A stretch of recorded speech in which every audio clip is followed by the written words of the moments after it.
Hello, review വേൾഡിൻ്റെ പുതിയൊരു വീഡിയോയിലേക്ക് എല്ലാവർക്കും സ്വാഗതം.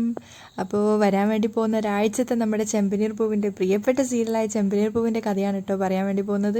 നമ്മുടെ സച്ചി അധിക്ഷേപിച്ചതിന് പിന്നാലെ തന്നെ രേവതി എത്രമാത്രം മനപ്രയാസം അനുഭവിച്ചു എന്നുള്ളത് കഴിഞ്ഞ എപ്പിസോഡിൽ നമ്മൾ കണ്ടിട്ടുള്ളതാണ്. കാരണം രേവതി സച്ചിയോട് എണ്ണി ഓരോരോ കാര്യങ്ങൾ ചോദിക്കുന്നുണ്ടായിരുന്നു. കാരണം നിങ്ങളുടെ നന്മയ്ക്ക് വേണ്ടിയിട്ടല്ലേ ഞാൻ അങ്ങനെയൊക്കെ ചെയ്തത്, അല്ലാതെ ഇപ്പം തന്നെ നിങ്ങൾ എന്നോട് ഇങ്ങനെയൊക്കെ ദേഷ്യപ്പെടുകയാണെങ്കിൽ ആ സമയത്ത് ഞാൻ ഗജാനത്തിനെ കുറിച്ച് പറഞ്ഞിട്ടുണ്ടായിരുന്നെങ്കിൽ നിങ്ങൾ അവനെ തല്ലിക്കൊല്ലില്ലായിരുന്നോ എന്നൊക്കെ ചോദിക്കുന്ന സമയത്ത് നമ്മുടെ വീരശൂര പരാക്രമിയായിട്ടുള്ള സച്ചി ഒന്നും മിണ്ടാതെ കേട്ട് നിൽക്കുകയാണ്. അത് കേട്ടുകൊണ്ട് തന്നെ പുറത്ത് നമ്മുടെ സച്ചിയുടെ അച്ഛൻ രവിയും നിൽക്കുന്നുണ്ടായിരുന്നു. രവിയും വന്നിട്ട് അത് തന്നെയാണ് പറയുന്നത്.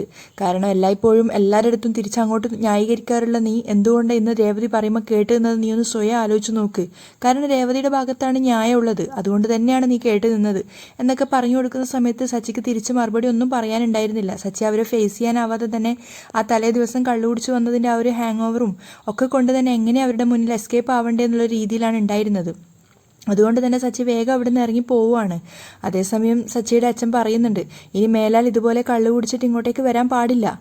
അതിനുശേഷം പിന്നെ ഇന്നത്തെ എപ്പിസോഡിൽ നമ്മുടെ സച്ചിയെ കാണിക്കുന്നേ ഉണ്ടായിരുന്നില്ല. അതേസമയം ശ്രുതിയും തമ്മിലുള്ള പ്രണയ നിമിഷങ്ങളും അവരുടെ റൂമിലുള്ള കാര്യങ്ങളൊക്കെ കാണിക്കുന്ന സമയത്ത് രേവതി ഒരു വിഷമത്തോടു കൂടിയാണ് അതൊക്കെ കണ്ടു നിൽക്കുന്നതല്ല കേട്ട് നിൽക്കുന്നത്. അവരുടെ മുറിക്ക് പുറത്തെത്തുന്ന സമയത്ത് രേവതി ചിന്തിക്കുന്നത് തന്നെ അടിക്കാൻ വേണ്ടിയിട്ട് കുടവായിട്ട് വന്നിട്ടുണ്ടായിരുന്ന ആ സച്ചിയുടെ ആ ഒരു രംഗങ്ങളൊക്കെയാണ്. സച്ചി തന്നെ സ്നേഹത്തോടെ, അതായത് അവർ തമ്മിലുള്ള ഒരു ഭാര്യ ഭർത്തൃ ബന്ധമോ ഒന്നും തന്നെ ഇതുവരെ കഴിഞ്ഞിട്ടില്ല. അതിലുപരി സച്ചി ഒരു ഭാര്യയോട് എന്ന നിലയിൽ ഇതുവരെ തന്നോട് പ്രണയത്തോടെ പെരുമാറിയിട്ട് കൂടിയില്ല. അതേസമയം ശ്രുതിക്കെല്ലാം തന്നെ ലഭിക്കുന്നു എന്നത് രേവതി ഒത്തിരി വിഷമിപ്പിക്കുന്നുണ്ടായിരുന്നു. അത് അസൂയല്ല, പകരം അവൾക്കുണ്ടായിരുന്ന വിഷമാണ്. കാരണം സച്ചി അവൾ അത്രത്തോളം പ്രണയിക്കുന്നുണ്ട്, സ്നേഹിക്കുന്നുണ്ട്. പക്ഷെ തിരിച്ച് സച്ചിയിൽ നിന്നും അതൊന്നും ലഭിക്കുന്നില്ലല്ലോ എന്ന് ഓർക്കുമ്പോഴുണ്ടായിരുന്ന ഒരു സങ്കടം. അത് കണ്ടുകൊണ്ട് വന്ന ചന്ദ്രയാണെങ്കിൽ വീണ്ടും അവളെ കുറ്റപ്പെടുത്തുകയാണ്. അത് മാത്രമല്ല, ശ്രുതിയോട് പറയുന്നുണ്ടായിരുന്നു, കാരണം രേവതി ഉള്ളത് കൊണ്ട് തന്നെ നിങ്ങൾ രണ്ടുപേരും അതായത് ശ്രുതിയും ഇപ്പം കല്യാണം കഴിഞ്ഞവരാണല്ലോ, നിങ്ങൾ തമ്മിൽ പ്രണയ മുഹൂർത്തമായ ഒരുപാട് നിമിഷങ്ങളുണ്ടാവും. അതുകൊണ്ട് തന്നെ നിങ്ങൾ നിങ്ങളുടെ റൂമിൽ വേണം ഇതൊക്കെ, അതായത് റൂം കഥകടച്ചിട്ട് വേണം ഇങ്ങനെയൊക്കെ ചെയ്യാൻ, അല്ലെങ്കിൽ രേവതിയുടെ കണ്ണേറ് തട്ടുന്നൊക്കെ പറയുന്ന സമയത്ത് രേവതിക്ക് അത് ഒത്തിരി വിഷമം ഉണ്ടാക്കുന്നുണ്ടായിരുന്നു. അങ്ങനെയാണ് ഇന്നത്തെ എപ്പിസോഡ് അവസാനിക്കുന്നത്. മാത്രമല്ല, ചന്ദ്ര എന്തൊക്കെ കുറ്റപ്പെടുത്താൻ പറ്റുമോ അതൊക്കെ രേവതിയെ പതിവ് പോലെ തന്നെ കുറ്റപ്പെടുത്തുന്നുണ്ടായിരുന്നു. അതേസമയം വരാൻ പോകുന്ന വീക്കിൽ കാണിക്കുന്നത് നമ്മുടെ സച്ചിയോട് കാര്യങ്ങൾ കുറച്ചുകൂടി സ്നേഹത്തോടെ പറഞ്ഞു കൊടുക്കുകയാണ് അനിയനായിട്ടുള്ള ശ്രീകാന്ത്.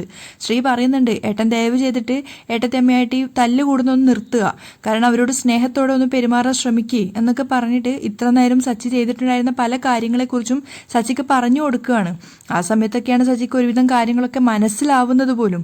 മാത്രമല്ല, ഇപ്പം തന്നെ ശ്രീയുടെ കൂടെ ഇനി അങ്ങോട്ട് വർഷയും കൂടിയിട്ട് ഇനി വരാൻ പോകുന്ന എപ്പിസോഡിൽ ശരിക്കും വർഷയും ശ്രീയും തമ്മിലുള്ളൊരു പ്രണയത്തിൻ്റെ കോംബോ തന്നെയാണ് കാണിക്കാൻ പോകുന്നത്. ആ വീട്ടിൽ രവിയും ശ്രീയുമാണ് തീർച്ചയായിട്ടും സച്ചിക്കും രേവതിക്കൊപ്പം, അല്ലെങ്കിൽ രേവതിയുടെ വിഷമങ്ങൾ മനസ്സിലാക്കിക്കൊണ്ട് നിൽക്കുന്നത് അവർ രണ്ടുപേരുമാണ്. പക്ഷേ രവിക്ക് പറയുന്നതിനൊരു ലിമിറ്റ് ഉണ്ടെങ്കിൽ ശ്രീ ആണെങ്കിലും സച്ചിയോട് കുറച്ച് കാര്യങ്ങളൊക്കെ പറഞ്ഞു കൊടുക്കുന്നുണ്ട്. മാത്രമല്ല, ശ്രീ പറയുന്നുണ്ട്, ഏട്ടത്തിയമ്മ അന്ന് ആ കാര്യം ചെയ്തത് വളരെ നല്ലൊരു കാര്യമാണ്.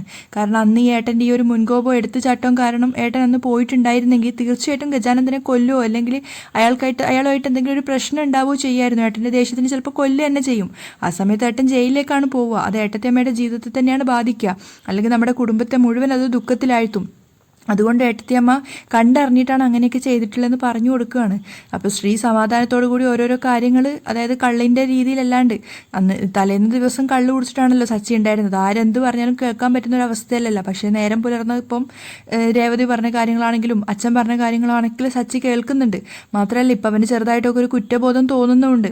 ഇനി ഞാൻ എങ്ങനെ അവളെ ഫേസ് ചെയ്യാന്നൊക്കെ ഉള്ളൊരു രീതിയിലാണ് സച്ചി ഇപ്പം നിൽക്കുന്നുണ്ടായിരുന്നത്. തലേ ദിവസമാണെങ്കിൽ കള്ളു കുടിച്ചിട്ട് പോയിട്ട് രേവതിയോട് 4 വർത്താനം പറയണമെന്നൊക്കെയായിരുന്നു സച്ചി ചിന്തിച്ചിട്ടുണ്ടായിരുന്നത്. പക്ഷെ വല്ലാത്ത ഓവറായിട്ടാണ് സച്ചി പ്രതികരിച്ചിട്ടുണ്ടായിരുന്നത്. അതുകൊണ്ട് തന്നെയാണ് രേവതി കരഞ്ഞുകൊണ്ട് പറഞ്ഞിട്ടുണ്ടായിരുന്നത്, എന്നോട് എന്തെങ്കിലും പറയാനുണ്ടെങ്കിൽ അത് റൂമിൽ വെച്ചിട്ട് നമ്മൾ തമ്മിൽ മാത്രം ആക്കുക. അപ്പം അതൊക്കെ പറയുന്ന സമയത്ത് സച്ചിക്ക് തിരിച്ച് മറുപടി ഒന്നും തന്നെ ഉണ്ടായിരുന്നില്ല. അത് മാത്രമല്ല, ഇപ്പോൾ ശ്രീ പറയുന്നുണ്ട്, ഏട്ടനൊരു കാര്യം ചെയ്യും, നാളെ ഏട്ടത്തിയും കൂട്ടിയിട്ട് എൻ്റെ റെസ്റ്റോറൻറ്റിലേക്ക് വാ, നിങ്ങൾ രണ്ടുപേരും പ്രണയത്തോടെ നിൽക്കുന്ന കുറച്ച് നിമിഷങ്ങൾ ഉണ്ടാക്കുമ്പോൾ ഏട്ടത്തിക്ക് സ്വാഭാവികമായിട്ട് ഏട്ടൻ ഇങ്ങനെയൊക്കെ ചെയ്തതിൻ്റെ ആ ഒരു വിഷമമൊക്കെ മാറിക്കിട്ടും. അപ്പോൾ സച്ചി അതൊക്കെ അംഗീകരിച്ചു കൊടുക്കുകയാണ്. നീ പറഞ്ഞതുപോലെയൊക്കെ ചെയ്യാം, ഞാൻ അങ്ങോട്ടേക്ക് വരാമെന്ന് പറഞ്ഞപ്പോൾ തന്നെ ശ്രീക്ക് ഒത്തിരി സന്തോഷമാവുകയാണ്. മാത്രമല്ല, അവൻ സച്ചിയെ കെട്ടിപ്പിടിക്കുന്നുണ്ടായിരുന്നു. ആ ഒരു ഏട്ടനും അനിയനും തമ്മിലൊരു കോംബോവും അതുപോലെ അനിയൻ്റെ ആ ഒരു പക്വത അറിഞ്ഞിട്ടുള്ള പെരുമാറ്റമൊക്കെയാണ് നമ്മൾ ഈ എപ്പിസോഡിൽ വരാൻ വേണ്ടി പോകുന്ന ഒരാഴ്ചയെ കാണുന്നത്. തീർച്ചയായിട്ടും നമ്മൾ പ്രേക്ഷകർ ആഗ്രഹിക്കുന്നത് സച്ചിയും രേവതിയും തമ്മിലുള്ള ആ ഒരു കോംബോ തന്നെയാണ്. അതിലേക്ക് വഴി നടത്താൻ വേണ്ടിയിട്ട് എന്തായാലും ശ്രുതിയും അതുപോലെ തന്നെ ചന്ദ്രയും മെനക്കെടില്ല. സച്ചി എത്രത്തോളം താഴേക്കിടയിലേക്ക് പോകണം എന്നാണ് ചന്ദ്ര ആഗ്രഹിക്കുന്നുണ്ടായിരുന്നത്. നേരെ മറിച്ച് രവിയാണെങ്കിലും നമ്മുടെ ശ്രീയാണെങ്കിലും ഒക്കെ വിചാരിക്കുന്നത് സച്ചിയും രേവതിയും നന്നായിട്ട് ജീവിക്കുന്നത് കാണാൻ വേണ്ടിയിട്ടാണ്. അതുകൊണ്ട് തന്നെയാണ് രേവതിയുടെ ഓരോരോ നല്ല കാര്യങ്ങളൊക്കെ ശ്രീയാണെങ്കിലും രവിയാണെങ്കിലും ഒക്കെ സച്ചിക്ക് പറഞ്ഞ് മനസ്സിലാക്കി കൊടുക്കാൻ ശ്രമിക്കുന്നത്. ഏട്ടൻ വരാമെന്ന് പറഞ്ഞ ആ ഒരു നിമിഷം തന്നെ ശ്രീ ശരിക്കും പറഞ്ഞു കഴിഞ്ഞാൽ സച്ചിയെ കെട്ടിപ്പിടിച്ച് കിസ് ചെയ്യുകയൊക്കെ ചെയ്യുന്നുണ്ട്. മാത്രമല്ല അവൻ വർഷയായിട്ട് കൂടി ചേർന്നിട്ട് പുതിയ പുതിയ പ്ലാനുകൾ തയ്യാറാക്കുകയാണ്. തീർച്ചയായിട്ടും നമ്മൾ ഓരോരുത്തരും കമൻറ്റിൽ വായിക്കുന്ന ആ ഒരു കാര്യം തന്നെയാണ്. കാരണം രേവതിക്ക് ഡബ് ചെയ്യാനുള്ളൊരു കഴിവുണ്ട് എന്നുള്ളത് മുന്നത്തെ ഒരു എപ്പിസോഡിൽ നമ്മൾ കണ്ടിട്ടുള്ളതാണ്. ഒരാളുടെ കുറവ് വന്ന സമയത്ത് രേവതിയാണ് പോയിട്ട് അവിടുന്ന് ഡബ് ചെയ്തിട്ടുണ്ടായിരുന്നു. ചെറിയൊരു ഭാഗമാണെങ്കിൽ രേവതിക്ക് അതിനുള്ളൊരു ടാലൻ്റ് ഉണ്ട്.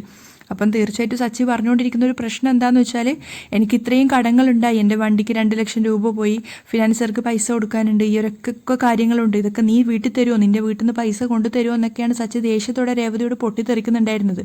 അപ്പം തന്നെ രേവതിക്ക് തിരിച്ച് വോയിസ് ഒന്നുമില്ല. കാരണം അവൾക്ക് ജോലിയോ അല്ലെങ്കിൽ ഇടയ്ക്കിടയ്ക്ക് ചന്ദ്ര പറയുന്നത് പോലെ ശ്രുതി എപ്പോഴും ജോലിക്ക് പോയിട്ട് ടയേർഡായിട്ട് വരുന്നതാണ്, നീ വീട്ടിനകത്ത് നിൽക്കുന്ന ഒരുത്തിയല്ല, നിനക്ക് പ്രത്യേകിച്ച് പണിയൊന്നും ഇല്ലല്ലോ എന്നൊക്കെ പറഞ്ഞിട്ടാണ് രേവതിയെ കുറ്റപ്പെടുത്തുന്നത്. അപ്പം പ്രേക്ഷകർ ആഗ്രഹിച്ചതുപോലെ തന്നെ രേവതിക്ക് തീർച്ചയായിട്ടും നമ്മുടെ സംവിധായകൻ കൊടുക്കാൻ വേണ്ടി പോകുന്നത്, അതായത് വർഷയും ശ്രീയും കൂടെ ചേർന്നിട്ട് വർഷയുടെ സ്റ്റുഡിയോയിൽ ഒരു ഡബ്ബിംഗ് ആർട്ടിസ്റ്റിൻ്റെ ഒരു ഒഴിവ് തന്നെയാണ് രേവതിക്ക് കൊടുക്കാൻ വേണ്ടി പോകുന്നത്. ആ ഒരു ഒഴിവ് തീർച്ചയായിട്ടും സച്ചിക്ക് ഗുണകരമായിരിക്കും. സച്ചിയുടെ കാർ എടുക്കാനാണെങ്കിലും അല്ലെങ്കിൽ ഇനി അങ്ങോട്ട് സച്ചിക്ക് ഒരു കൈത്താങ്ങായിട്ട് രേവതി കൂടെ ഉണ്ടാവും എന്നുള്ളത് തന്നെയാണ് വരാൻ പോകുന്ന എപ്പിസോഡിൽ നമുക്ക് കാണിച്ചു തരുന്നത്. അതെന്ത് തന്നെയായാലും നല്ലൊരു ഭാഗമായിട്ട് തന്നെയാണ്. മാത്രമല്ല വരാൻ പോകുന്ന എപ്പിസോഡിൽ ഒരാഴ്ചത്തിലെ പ്രമോയിൽ തന്നെ നമുക്ക് കാണാൻ പറ്റുന്നത് സച്ചിയും രേവതിയും തമ്മിലുള്ള ആ ഒരു കോംബോ തന്നെയാണ്. നമ്മളെല്ലാവരും ആഗ്രഹിക്കുന്നത് അവർ തമ്മിലുള്ള ആ ഒരു പ്രണയവും പിന്നെ സച്ചിക്ക് എന്തിനും ഏതിനും കട്ടക്കുത്തരം കൊടുക്കുന്ന നമ്മുടെ സച്ചിയുടെ ആ ഒരു പെരുമാറ്റമൊക്കെയാണ് നമ്മൾ ആഗ്രഹിക്കുന്നുണ്ടായിരുന്നത്. അതുപോലെ തന്നെ ശ്രീ പറഞ്ഞു കൊടുത്തത് പ്രകാരം രേവതിയെടുത്ത് കുറച്ച് സൗമ്യമായിട്ട് പെരുമാറാനാണ് സച്ചി ആഗ്രഹിക്കുന്നത്. അതുകൊണ്ട് തന്നെ സച്ചിയുടെ അറിവില്ലായ്മ കൊണ്ടായിരിക്കാം ശ്രീ പറഞ്ഞു കൊടുത്തതുപോലെ രേവതിക്ക് വേണ്ടിയിട്ട് പുതുതായിട്ടൊരു സാരിയൊക്കെ വാങ്ങിയിട്ടാണ് സച്ചി പോകുന്നുണ്ടായിരുന്നത്.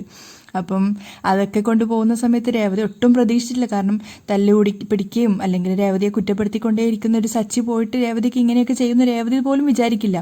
അതേസമയം രേവതിക്ക് ഏറ്റവും ഇഷ്ടപ്പെട്ടിട്ടുണ്ടായിരുന്ന അന്ന് വാങ്ങിച്ചു കൊടുത്ത ആ ഒരു പലഹാരം, ആ ഒരു സ്വീറ്റ്സൊക്കെ ആയിട്ടാണ് സച്ചി പോകുന്നത്. മാത്രമല്ല രേവതിയുടെ അടുത്ത് മുറിയിലേക്ക് പോയ സമയത്ത് അവൻ രേവതിക്ക് ആ സാരി സമ്മാനമായിട്ട് കൊടുക്കുകയാണ്. ഒരു ചമ്മലോടെയും നാണത്തോടെയൊക്കെയാണ് സച്ചി കൊടുക്കുന്നത്. പക്ഷെ അത് കിട്ടിയ സമയത്ത് രേവതിക്ക് ഒത്തിരി സന്തോഷമാവാണ്. കാരണം അവൾ ഒരിക്കലും പ്രതീക്ഷിച്ചിട്ടുണ്ടായിരുന്നില്ല സച്ചിയുടെ ഭാഗത്ത് നിന്ന് അങ്ങനെ ഒരു നീക്കം. അപ്പോൾ അത് സച്ചിയാണെങ്കിൽ ചമ്മിയിട്ടൊക്കെയാണ് കൊടുക്കുന്നത്. പക്ഷേ രേവതി അത് വാങ്ങിച്ചപ്പോൾ അവൾക്ക് അത്രയും സന്തോഷമാവാണ്. മാത്രമല്ല അവൻ കൊണ്ടുവന്ന പലഹാരം ശരിക്കും അവൻ അവളുടെ വായിലേക്ക് വെച്ചു കൊടുക്കുകയാണ്. രേവതി ആഗ്രഹിച്ചിട്ടുണ്ടായിരുന്ന ഒരു സച്ചിയാണ് വരുന്ന എപ്പിസോഡിൽ നമ്മൾ കാണാൻ വേണ്ടി പോകുന്നത്. മാത്രമല്ല പ്രേക്ഷകരും കൂടെ ആഗ്രഹിച്ചിട്ടുണ്ടായിരുന്ന ഒരു സച്ചിയാണ് നമ്മൾ കാണാൻ വേണ്ടി പോകുന്നത്. തീർച്ചയായിട്ടും പറയാതിരിക്കാൻ വയ്യ, അടുത്ത ഒരാഴ്ചത്തെ എപ്പിസോഡ് സച്ചിയുടെ രേവതിയുടെയും പ്രണയത്തിൽ തന്നെ പൊതിഞ്ഞൊരു എപ്പിസോഡായിരിക്കണം. ഒരിക്കലും ശാന്തി മുഹൂർത്തം നടക്കില്ലെങ്കിലും നമ്മൾ പ്രതീക്ഷിച്ചതുപോലെ തന്നെ സച്ചി രേവതിയുടെ ആ ഒരു കൂട്ടുകെട്ട് തീർച്ചയായിട്ടും ഒരു പ്രണയാതുരമായ ഒരു കൂട്ടുകെട്ട് തന്നെ ആയിരിക്കും തന്നെയാണ് എനിക്ക് തോന്നുന്നത്. അതുമാത്രമല്ല നമ്മളെപ്പോഴും പ്രണയിക്കുന്നതിന് മുന്നേ തന്നെ കല്യാണം കഴിച്ച് ശരിക്കും പറഞ്ഞാൽ ഭാര്യ ഭർത്താവാകുന്നതിന് മുന്നേ പ്രണയിക്കണം എന്നൊരു നിലപാടെടുക്കുന്ന ഒരു വ്യക്തിയാണ് ഞാനിവിടെ. അപ്പോൾ സച്ചി കൊണ്ടുകൊടുത്ത ആ സാരിയൊക്കെ നോക്കുന്ന സമയത്ത് രേവതിക്ക് ശരിക്കും സച്ചിയോടുള്ള ആ പ്രണയം ഒന്നുകൂടി കൂടുകയാണ്. മാത്രമല്ല ചെറുതായിട്ട് നമ്മുടെ സച്ചിക്കും ഇപ്പോൾ രേവതിയോട് പ്രണയമൊക്കെ തോന്നുന്നുണ്ട്. കാരണം തൻ്റെ നന്മയ്ക്ക് വേണ്ടിയിട്ടാണല്ലോ ഇവൾ ഇങ്ങനെയൊക്കെ ചെയ്യുന്നത്, എനിക്ക് വേണ്ടിയിട്ടാണ് അന്ന് ആ പോലീസുകാരൻ്റെ ഭാര്യയുടെ അടുത്ത് പോയിട്ട് കാല് പിടിച്ചിട്ട് എന്നെ ജയിലിൽ നിന്ന് ഇറക്കിയെന്നൊക്കെ സച്ചിക്ക് കുറച്ചായിട്ട് മനസ്സിലായി വരുന്നുണ്ട്. അതുമാത്രമല്ല രേവതി പറഞ്ഞതുപോലെ തന്നെ തൻ്റെ മുൻകോപമാണ് തൻ്റെ പല പ്രശ്നങ്ങൾക്കും കാരണം എന്നുള്ളതും സച്ചി ഏകദേശം മനസ്സിലാക്കുന്നുണ്ട്. അതിൻ്റെ ഒരു ഭാഗമായിട്ട് തന്നെയാണ് ചെറിയൊരു നാണത്തോടെയാണെങ്കിലും സച്ചി രേവതിയെ സ്നേഹിച്ച് തുടങ്ങുകയാണ്. ഇനിയത്തെ എപ്പിസോഡിൽ ഈ ഒരു വരുന്ന എപ്പിസോഡ് മൊത്തമായിട്ട് ഏകദേശം ഇങ്ങനെ തന്നെയാണ്. മാത്രമല്ല എപ്പിസോഡ് വൈൻഡ് അപ്പ് ചെയ്യുന്ന സമയത്ത് തന്നെ, അതായത് നെക്സ്റ്റ് വീക്ക് അവസാനിക്കുന്ന സമയത്ത് നമ്മുടെ ശ്രീയും വർഷയും കൂടെ രേവതിയെ ഡബ്ബിങ്ങിന് വേണ്ടിയിട്ട് സ്റ്റുഡിയോയിലേക്ക് കൊണ്ടുപോകും. അതുപോലെ തന്നെ ഈ ഒരു വരാൻ വേണ്ടി പോകുന്ന ആഴ്ചയിൽ രേവതി തീർച്ചയായിട്ടും സ്റ്റുഡിയോയിൽ ഡബ്ബ് ചെയ്തിട്ട് നമ്മുടെ സച്ചിയുടെ കടങ്ങളൊക്കെ വീട്ടി സച്ചിക്ക് ഒരു കൂട്ടാകുന്നു ഉള്ളത് നമുക്ക് മനസ്സിലാക്കാം. ഒരു ഭാഗത്ത് ശ്രുതി ഒരുപാട് കള്ളങ്ങൾ മറച്ചു വെച്ചിട്ടാണ് ജീവിക്കുന്നതെങ്കിൽ സത്യസന്ധമായിട്ടാണ് രേവതി ജീവിക്കുന്നുണ്ടായിരുന്നത്. എന്നിട്ട് പോലും ചന്ദ്രയ്ക്ക് രേവതിയെ കണ്ണിന് നേരെ പിടിക്കില്ല, നമ്മൾ കാണുന്നതാണല്ലോ. അപ്പോൾ അടുത്ത ആഴ്ച എന്ത് കഴിഞ്ഞാലും അടിപൊളി എപ്പിസോഡ്, അടിപൊളി വീക്ക് പ്രൊമോ തന്നെയാണ് കാണിച്ചിട്ടുണ്ടായിരുന്നത്. അപ്പോൾ നമുക്ക് വരാൻ വേണ്ടി പോകുന്ന ആഴ്ചയിലെ കാഴ്ചകൾ കാണാം. ഈ വീഡിയോ ഇവിടെ വൈൻഡ് അപ്പ് ചെയ്യാണ് കേട്ടോ.